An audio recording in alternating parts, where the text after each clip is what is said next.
नमस्कार मैत्रिणींनो, माझ्या सर्व मैत्रिणींचे माझ्या यूट्यूब चॅनलवर खूप खूप स्वागत आहे. सर्वांना सर्वप्रथम श्री स्वामी समर्थ आणि तुम्हा सर्वांना महाशिवरात्रीच्या खूप खूप शुभेच्छा. तुम्हा सर्वांना माहीत आहे की आज महाशिवरात्री आहे. तर महाशिवरात्र म्हणजे आपल्या शंकर पार्वतीचा विवाहाचा दिवस, त्याला महाशिवरात्री आपण असं म्हणतो.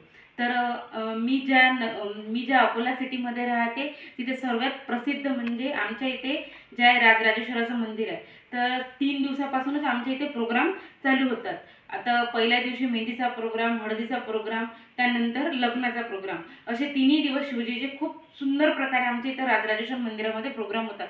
तुम्ही कदाचित ऐकले असेल, आमच्या इथं खूप मोठी स्टोरी घडलेली आहे. त्या व्हिडिओच्या मागे खूप मोठी स्टोरी आहे राजराजेश्वर याच्या मागे. तर आमच्या अकोला सिटीला राजेश्वर नगरी असे पण म्हटले जाते मैत्रिणींनो. तर आम्ही जे सर्व आहे ते अकोलेकर हे सर्व राजराजेश्वराला मानणारे लोक आहे. तर बघू शकता तुम्ही, आपण जिथं राहिलो आपण त्या देवाला तर जास्त प्रकारे मानतो. तर त्याचप्रमाणे आपली शिवजी जे आहे ते महादेव म्हटले जाते, सगळे देवाईचे महादेव. त्याच्यामुळे आज आपण त्यांची पूजा तर चांगली मनोभावे केलीच पाहिजे. आणि त्यांची पूजा केल्याने माणसाला आपल्या म्हणजे जे मशांमध्ये राहतात त्यांना मुक्ती आपल्याला त्या आपण मेल्यावरही मुक्ती प्रदान करणारा देव म्हणजे भगवान महादेव. आता आपल्याला अभिषेक करायचा, तर आपण आज काय केलेलं आहे, पार्थिव शिवलिंगाची पूजा. आपल्या वर्षभर महाशिवरात्री येत असतात. मग शिवरात्र म्हणजे वर्षभराची शिवरात्र, तर ही महाशिवरात्र पडते. तर दर महिन्याच्या शिवरात्रीला पण काही काही जण पार्थिव शिवलिंग बनवून, मातीचा शिवलिंग बनवून पूजा करतात. तर आज मी काय केलेलं आहे मैत्रिणींनो, पूर्ण 108 शिवलिंग बनवलेले आहे. 108 शिवलिंगांची पूजा आणि मेन एक मोठा शिवलिंग. तर चला तुम्हाला दाखवते 108 शिवलिंग कसे बनवलेले आहेत. तर फक्त नुसतं आपल्याला असे हाताने ते बनवायचे, असे लंबट गोळे म्हणजे लिंगाच्या आकाराचे. तर तुम्ही छोटे पण बनवू शकता, मोठे पण, तुम्हाला जसे येतील तसे तुम्ही घडवा. तुम्हाला तर माहीत आहे ते शिवलिंग आहे. आपल्या आत्म्यातून जर देव केला तर तो आपल्याला प्रसन्न होतोच. तर आपल्याला पार्थिव शिवलिंगासाठी काय काय सामग्री लागणार आहे, तर सर्वप्रथम मी तुम्हाला सामग्री दाखवते. अभिषेकासाठी आपल्याला ही शिंगी लागणार आहे. तुम्हाला ही शिंगी लागणार आहे. महादेवाचा अभिषेक हा शंखाने होत नाही, तर जलाधारीने आणि या शिंगीने होतो. गाईची शिंगी आहे ही शिंगी आपल्याला भांड्यांच्या दुकानामध्ये मिळून पंचामृत केलेलं आहे आपण, दही दूध पंचामृत मिक्स. आणि त्यानंतर आपल्या आरतीसाठी सामान लागणार आहे. तर इकडे बेलपत्र लागतील आपल्याला, ही फळं लागतील धोत्र्याची, त्यानंतर आपल्याला गुलाबाची फुलं, आणि हे बघा तुम्ही कमलगठ्ठे 21, हे गव्हाचे दाणे 21 आहे, काळे तीळ आहे, तांदूळ आहे 108, त्यानंतर लवंग विलायती भोगासाठी आहे, त्यानंतर मिश्री, त्यानंतर काली मिर्च 21 आणि अत्तर. त्यानंतर आपण जे केसरचं चंदन बनवलेलं आहे आपल्याला, आपण बघू शकता अत्तर घेतलेलं आहे. त्यानंतर काटोकोरट्याची फळं आणि बेलपत्र, त्यानंतर आपल्याला शिवनामावली आणि वस्त्र जान्म म्हणजे, आणि त्यानंतर धूपबत्ती वगैरे आपण हे पूजेचं साहित्य.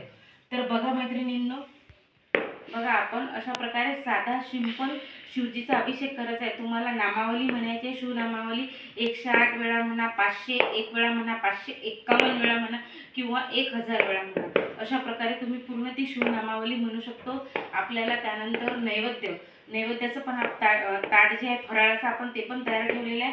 आता 108 शिवलिंग तुम्ही कसे स्थापन करायचे ते मी तुम्हाला सांगते. तर चला बघूया आपण 108 शिवलिंग. हा जो आहे आपला मैत्रिणींनो, यावर आपल्याला अभिषेक करायचा आहे. आपण पूर्ण 108 वर अभिषेक करू शकत नाही. आपल्याला पूर्ण अभिषेक हा मोठ्या लिंगावर करायचा. तर आपल्याला हा लिंग, आपला जो मातीचा लिंग आहे, याच्यावर आपल्याला पूर्ण दही दूध पंचामृत जेही आपण साहित्य वापरणार आहे ते या लिंगावर. त्यानंतर बघा तुम्ही, आपण इथे जे आहे, इथे गौरी माता स्थापन केलेली आहे, या साईडनी गणेश भगवान स्थापन केलेले आहे. अशा प्रकारे आपले दोन्ही म्हणजे गौरी माता आणि हे शंकर भगवान यांची दोघांची पण आपली सोबत पूजा होऊन जाते. त्यानंतर हे बघू शकता तुम्ही 108 शिवलिंग तयार केलेलं आहे. आता आपल्याला ते तुम्हाला दाखवलेले आहे मी 108 शिवलिंग. जो हा मधामध्ये जो शिवलिंग अभिषेक झाल्यानंतर हा पण तिथं आपली याची आंघोळ वगैरे झाल्यानंतर हा शिवलिंग आपण मधामध्ये स्थापन करणार आहे. मधात स्थापन केल्यानंतर आपल्याला सर्वांची पूजा सोबत एक वेळा करायची आहे. तर अशा प्रकारे तुम्हाला महाशिवरात्रीची साधी सिंपल पूजा, पार्थिव शिवलिंगाच्या पूजेला